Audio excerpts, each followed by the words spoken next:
1 Kings chapter 8.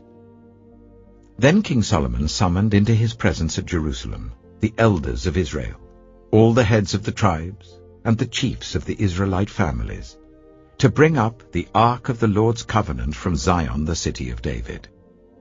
All the Israelites came together to King Solomon at the time of the festival in the month of Ethanim, the 7th month. When all the elders of Israel had arrived, the priests took up the ark. And they brought up the ark of the Lord and the tent of meeting and all the sacred furnishings in it. The priests and Levites carried them up, and King Solomon and the entire assembly of Israel that had gathered about him were before the ark, sacrificing so many sheep and cattle that they could not be recorded or counted. The priests then brought the ark of the Lord's covenant to its place in the inner sanctuary of the temple, the most holy place, and put it beneath the wings of the cherubim. The cherubim spread their wings over the place of the ark, and overshadowed the ark and its carrying poles. These poles were so long that their ends could be seen from the holy place in front of the inner sanctuary, but not from outside the holy place, and they are still there today. There was nothing in the ark except the 2 stone tablets that Moses had placed in it at Horeb, where the Lord made a covenant with the Israelites after they came out of Egypt. When the priests withdrew from the holy place, the cloud filled the temple of the Lord, and the priests could not perform their service because of the cloud, for the glory of the Lord filled his temple. Then Solomon said, "The Lord has said that he would dwell in a dark cloud. I have indeed built a magnificent temple for you, a place for you to dwell forever." While the whole assembly of Israel was standing there, the king turned round and blessed them. Then he said, "Praise be to the Lord, the God of Israel, who with his own hand has fulfilled what he promised with his own mouth to my father David. For he said, 'Since the day I brought my people Israel out of Egypt, I have not chosen a city in any tribe of Israel to have a temple built, so that my name might be there. But I have chosen David to rule my people Israel.' My father David had it in his heart to build a temple for the name of the Lord, the God of Israel. But the Lord said to my father David, 'You did well to have it in your heart to build a temple for my name. Nevertheless, you are not the one to build the temple, but your son, your own flesh and blood. He is the one who will build the temple for my name.' The Lord has kept the promise he made. I have succeeded David my father, and now I sit on the throne of Israel, just as the Lord promised, and I have built the temple for the name of the Lord, the God of Israel. I have provided a place there for the ark, in which is the covenant of the Lord that he made with our ancestors when he brought them out of Egypt." Then Solomon stood before the altar of the Lord in front of the whole assembly of Israel, spread out his hands towards heaven, and said, "Lord, the God of Israel, there is no God like you in heaven above or on earth below.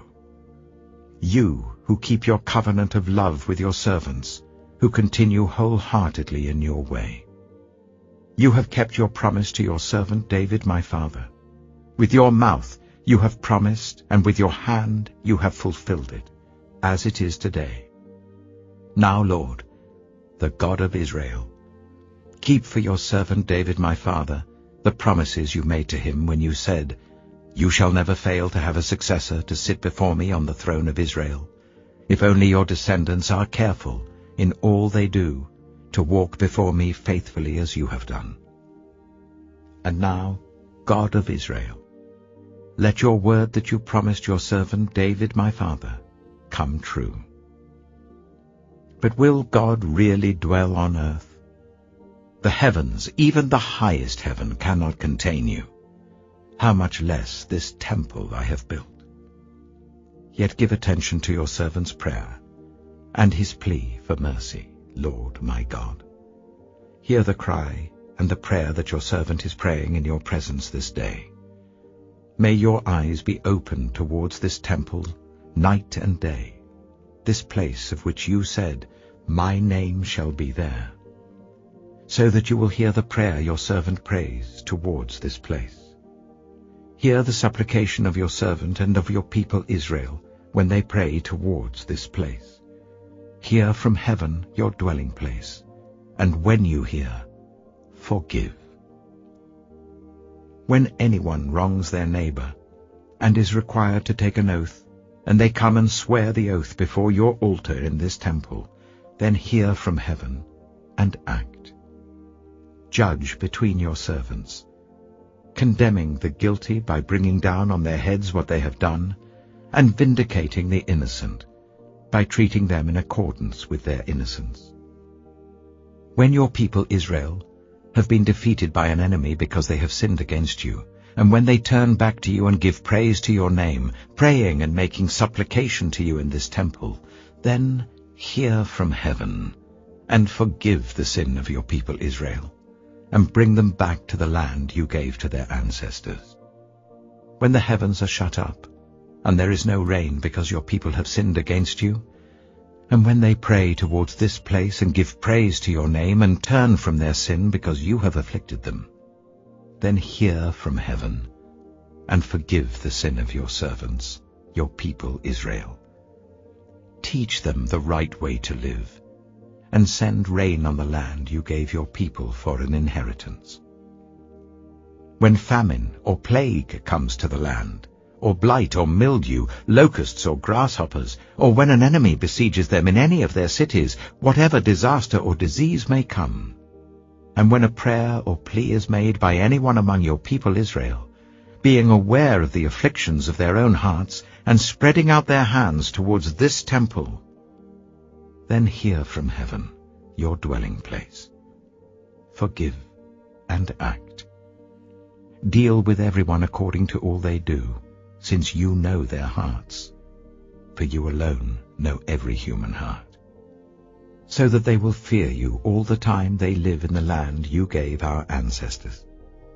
As for the foreigner, who does not belong to your people Israel, but has come from a distant land because of your name, for they will hear of your great name and your mighty hand and your outstretched arm. When they come and pray towards this temple, then hear from heaven your dwelling place.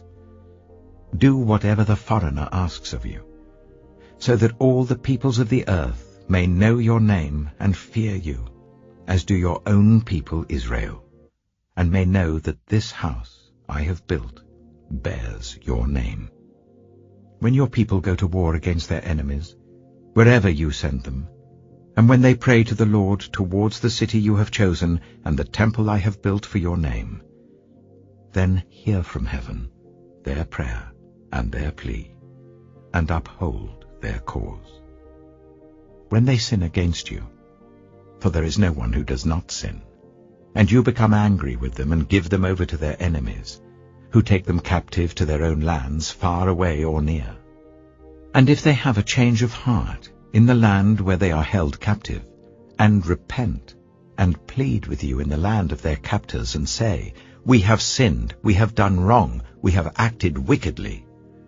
And if they turn back to you with all their heart and soul in the land of their enemies who took them captive, and pray to you towards the land you gave their ancestors, towards the city you have chosen, and the temple I have built for your name, then from heaven, your dwelling place, hear their prayer and their plea, and uphold their cause. And forgive your people who have sinned against you. Forgive all the offenses they have committed against you, and cause their captors to show them mercy. For they are your people and your inheritance, whom you brought out of Egypt, out of that iron-smelting furnace. May your eyes be open to your servant's plea, and to the plea of your people Israel, and may you listen to them whenever they cry out to you.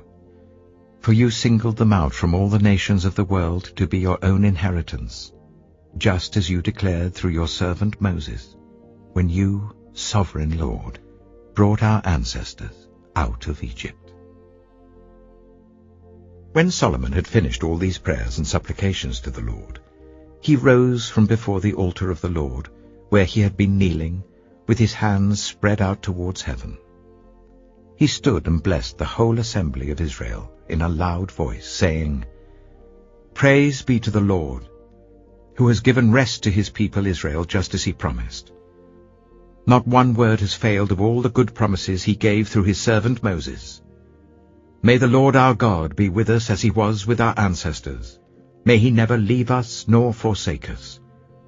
May he turn our hearts to him, to walk in obedience to him and keep the commands, decrees, and laws he gave our ancestors. And may these words of mine, which I have prayed before the Lord, be near to the Lord our God day and night, that he may uphold the cause of his servant and the cause of his people Israel, according to each day's need, so that all the peoples of the earth may know that the Lord is God and that there is no other. And may your hearts be fully committed to the Lord our God, to live by his decrees and obey his commands, as at this time." Then the king and all Israel with him offered sacrifices before the Lord. Solomon offered a sacrifice of fellowship offerings to the Lord, 22,000 cattle and 120,000 sheep and goats. So the king and all the Israelites dedicated the temple of the Lord. On that same day, the king consecrated the middle part of the courtyard in front of the temple of the Lord, and there he offered burnt offerings, grain offerings, and the fat of the fellowship offerings, because the bronze altar that stood before the Lord was too small to hold the burnt offerings, the grain offerings, and the fat of the fellowship offerings. So Solomon observed the festival at that time, and all Israel with him. A vast assembly, people from Lebo-Hamath to the Wadi of Egypt. They celebrated it before the Lord our God for 7 days, and 7 days more, 14 days in all. On the following day he sent the people away. They blessed the king and then went home, joyful and glad in heart, for all the good things the Lord had done for his servant David and his people Israel. 1 Corinthians chapter 9. Am I not free? Am I not an apostle? Have I not seen Jesus our Lord? Are you not the result of my work in the Lord? Even though I may not be an apostle to others, surely I am to you, for you are the seal of my apostleship in the Lord. This is my defense to those who sit in judgment on me. Don't we have the right to food and drink? Don't we have the right to take a believing wife along with us, as do the other apostles and the Lord's brothers and Cephas? Or is it only I and Barnabas who lack the right to not work for a living? Who serves as a soldier at his own expense? Who plants a vineyard and does not eat its grapes? Who tends a flock and does not drink the milk? Do I say this merely on human authority? Doesn't the law say the same thing? For it is written in the law of Moses, "Do not muzzle an ox while it is treading out the grain." Is it about oxen that God is concerned? Surely he says this for us, doesn't he? Yes, this was written for us, because whoever plows and thrashes should be able to do so in the hope of sharing in the harvest. If we have sown spiritual seed among you, is it too much if we reap a material harvest from you? If others have this right of support from you, shouldn't we have it all the more? But we did not use this right. On the contrary, we put up with anything rather than hinder the gospel of Christ. Don't you know that those who serve in the temple get their food from the temple, and that those who serve at the altar share in what is offered on the altar? In the same way the Lord has commanded that those who preach the gospel should receive their living from the gospel.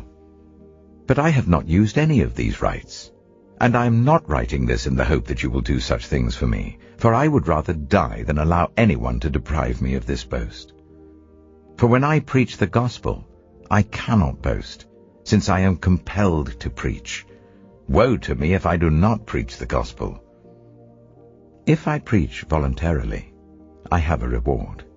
If not voluntarily, I am simply discharging the trust committed to me. What then is my reward? Just this, that in preaching the gospel I may offer it free of charge, and so not make full use of my rights as a preacher of the gospel. Though I am free and belong to no one, I have made myself a slave to everyone to win as many as possible. To the Jews, I became like a Jew, to win the Jews. To those under the law, I became like one under the law, though I myself am not under the law, so as to win those under the law. To those not having the law, I became like one not having the law, though I am not free from God's law, but am under Christ's law, so as to win those not having the law. To the weak I became weak to win the weak. I have become all things to all people, so that by all possible means I might save some. I do all this for the sake of the gospel, that I may share in its blessings. Do you not know that in a race all the runners run, but only one gets the prize? Run in such a way as to get the prize. Everyone who competes in the games goes into strict training. They do it to get a crown that will not last, but we do it to get a crown that will last forever. Therefore I do not run like someone running aimlessly. I do not fight like a boxer beating the air. No, I strike a blow to my body and make it my slave, so that after I have preached to others, I myself will not be disqualified for the prize.